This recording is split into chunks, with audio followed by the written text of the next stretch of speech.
अस्सलाम वालेकुम नाज़रीन, आप मेरा यूट्यूब चैनल देख रहे हैं। मेरा नाम सोहराब बरकत है। ज़हीर मुनीर बनाम रियासत पाकिस्तान केस के हवाले से बातचीत करेंगे, लेकिन उससे पहले मैं आपको बड़ा वाज़ेह कर देता हूं कि मेरा शुमार पाकिस्तान के उन छोटे मोटे नालायक साफियों में होता है जो जब भी अदालती कार्रवाई या अदालत के ऊपर को बातचीत करते हैं तो या तो आजिज हो जाते हैं या डर जाते हैं। जब भी अदालती कार्रवाई पर सवालात उठाते हैं तो हमारी जुबानों को 100 गिरें लग जाती है और बात करना मुश्किल हो जाता है। चूंकि पस मंजर देहाती भी है और पहाड़ी भी है, तो जब बचपन में हम तहसीलदार की अदालत देखते थे तो हमारे औसान खता हो जाते थे और पसीने छूटने लगते थे। लेकिन जूं जूं जवानी को पहुंचे तो सवाल उठाने और सवाल पूछने की जुर्रत ने एक बात बड़ी वाज़ेह कर दी है कि हम भी किसी दिन इन तारीख राहों पे सवालात पूछने की पादाश में शायद मारे जाएंगे। लेकिन मेहदी काज़मी के केस को फॉलो करने के बाद यकीन कीजिए कुछ इंपॉर्टेंट सवालात हैं जो जहन में कुलबुला रहे हैं, लेकिन उनके जवाबात आज भी मैसर नहीं है।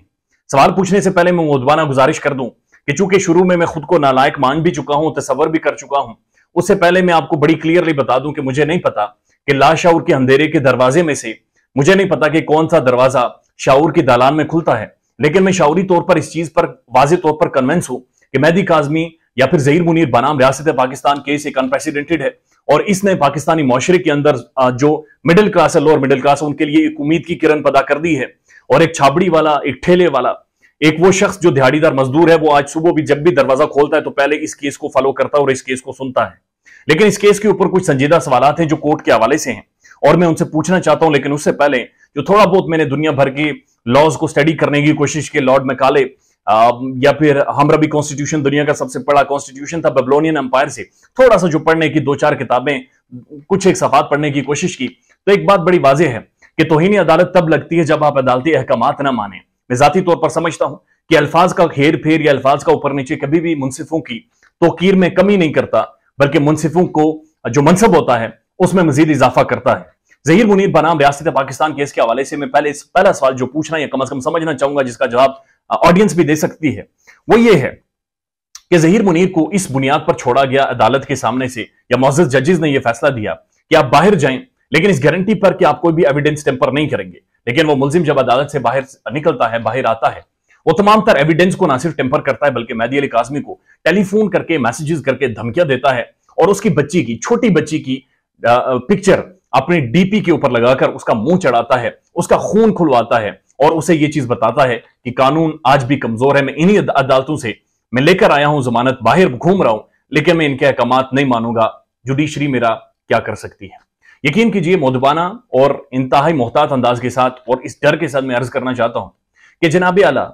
जब भी इस मुकदमे की समाअत होती है, हमारा रिपोर्टर कराची का शाहिद हुसैन साहब जब सुबह 6 बजे उठकर अदालत के बाहर खड़ा होता है और उसके बाद जब 8 बजे वो रिपोर्ट करता है तो वो रिपोर्ट एक लाइन की होती है, आज मुअज़्ज़ज़ जज साहब नहीं आए थे, आज मुअज़्ज़ज़ जज साहब ने तारीख दे दी है, आज मुअज़्ज़ज़ जज साहब ने डिले कर दिया है। तो जनाब आला, मैं ये पूछना चाहता हूं कि जब मुल्जिमान जेल के अंदर थे तो उसके बाद जब रिपोर्ट होता था या जो खबरें आती थी कि जजेस के ऊपर प्रेशर डालकर तारीखें कम तरीन, जल्द अज जल्द तारीखें लगवाई गई और उसके बाद पहली तारीख के ऊपर जमानत हो गई, तो मुअज़्ज़ज़ जजेस से सवाल है कि आखिर क्या वजह है कि इस केस में जब मेहदी अली काज़मी की बेटी का कोई भी मामला आता है तो उस दौरान तारीखों को लंबा लंबा किया जाता है, डिले करवाया जाता है और केस को प्रोलॉन्ग कर किया जाता है। एक और डर के साथ सवाल उठता है, जहन में कुलबुलाता है, बेचैन कर देता है, और वो सवाल ये है कि आखिर क्या मसला है कि दुनिया का जो जस्टिस सिस्टम है वो हमें 139वें में से 135वें नंबर पर रेट करता है। उस आखिर क्या यही एक वजह है जिसकी वजह से आखिर 6 माह अदालती केस गुजरने के बावजूद भी 6 माह में भी हमारी मुअज़्ज़ज़ अदालतें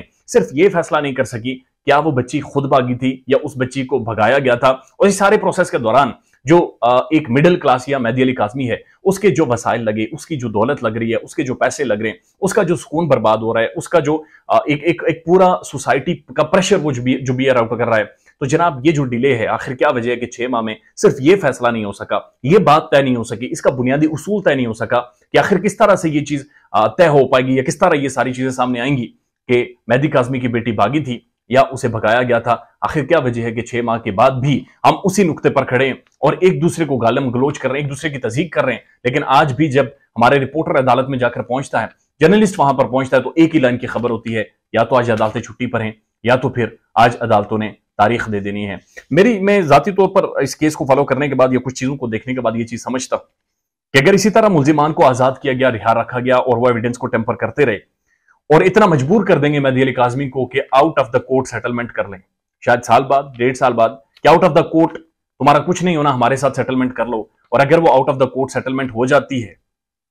तो शायद हमारा जो जस्टिस सिस्टम है 139वें से 139वें नंबर को क्रॉस कर जाएगा और 100% उस लेवल पर पहुंच जाएगा कि जहां पाकिस्तान में ना सिर्फ इंसाफ होगा और ना सिर्फ इंसाफ होता हुआ दिखाई देगा। एक बार फिर अर्ज करना चाहूंगा कि मैं उन पाकिस्तान के साफियों में शुमार होता हूं जो शायद डर कर पाकिस्तान की जुडिशरी के ऊपर बातचीत करते हैं या सवाल पूछते हैं, लेकिन फिर वाजे कर दूं कि महज अल्फाज का हेर फेर या सवालात का उठना कभी भी मुंसिफों की तौकीर में कमी नहीं करता। ख्याल रखिएगा अपना। अल्लाह।